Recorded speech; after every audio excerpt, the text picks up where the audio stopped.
챗GPT에 대한 소고입니다.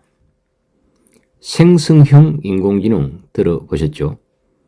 생성형 인공지능은 데이터를 찾아주는 것을 넘어 스스로 학습하여 새로운 콘텐츠를 생성해내는 인공지능을 말합니다. 말하자면 기존 데이터를 활용하여 새로운 것을 창작할 수 있다는 말이죠. 챗GPT를 생성형 인공지능이라고 합니다.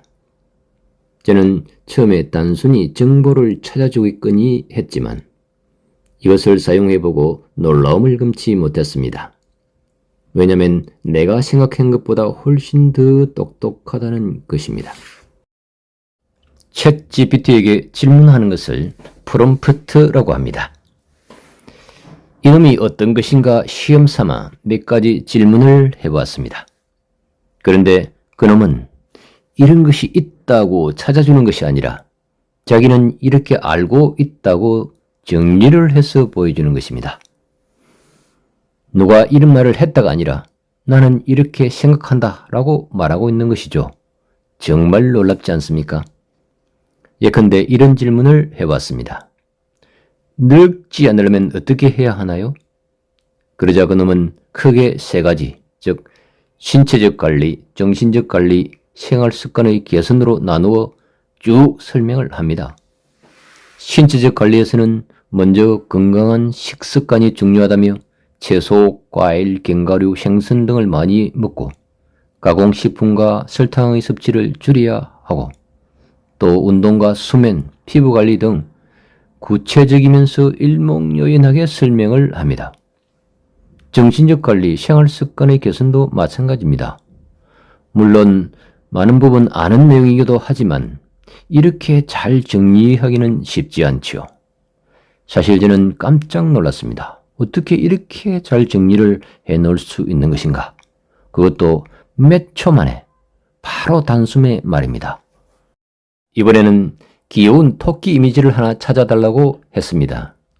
그런데 세상에 1초도 안 걸려서 너무너무 귀여운 토끼 그림을 보여주면서 이만하면 되겠냐고 떼묻습니다. 마음에 안 들면 다시 찾아주겠다는 것이죠. 다시 호기심이 발동하여 야심찬 질문을 하나 던졌습니다. 바로 삶이란 무엇인가요? 라고 했습니다. 저는 또 한 번 놀랐습니다. 내가 생각한 삶이란 이런 것이 아닐까 하는 것과 거의 같았기 때문이죠. 그놈이 한 대답은 이랬습니다. 삶이란 경험하고 느끼고 성장하는 과정 그 자체입니다. 삶은 기쁨과 슬픔, 도전과 성취, 관계와 배움 속에서 의미를 찾아가는 여정입니다. 삶은 유한하지만 그 안에서 우리가 무엇을 보고 배우고 사랑하고 남기는지가 결국 우리 삶의 본질을 결정합니다. 내친 김에 다시 하나를 프롬프트합니다. 등산의 즐거움을 주제로 시를 하나 써주세요. 이렇게 했습니다. 챗GPT가 쓴 시는 이랬습니다. 제목, 산길을 오르며. 초록 숨결 가득한 길을 따라 한 걸음 또 한 걸음 내딛는다. 바람이 살며시 등을 밀어주고 햇살이 반짝이며 길을 밝힌다. 흘린 땀방울 사이로 피어나는 산의 향기, 솔잎의 속삭임, 새들의 노래에 마음이 가볍고 흐르는 계곡에 번뇌가 씻긴다. 정상을 밟는 순간 탁 트인 세상이 눈앞에 펼쳐진다. 그동안의 숨가쁨도 고된 걸음도 한순간의 기쁨으로 변한다.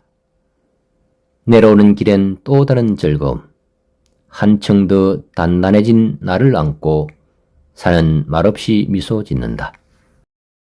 시청해 주셔서 감사합니다.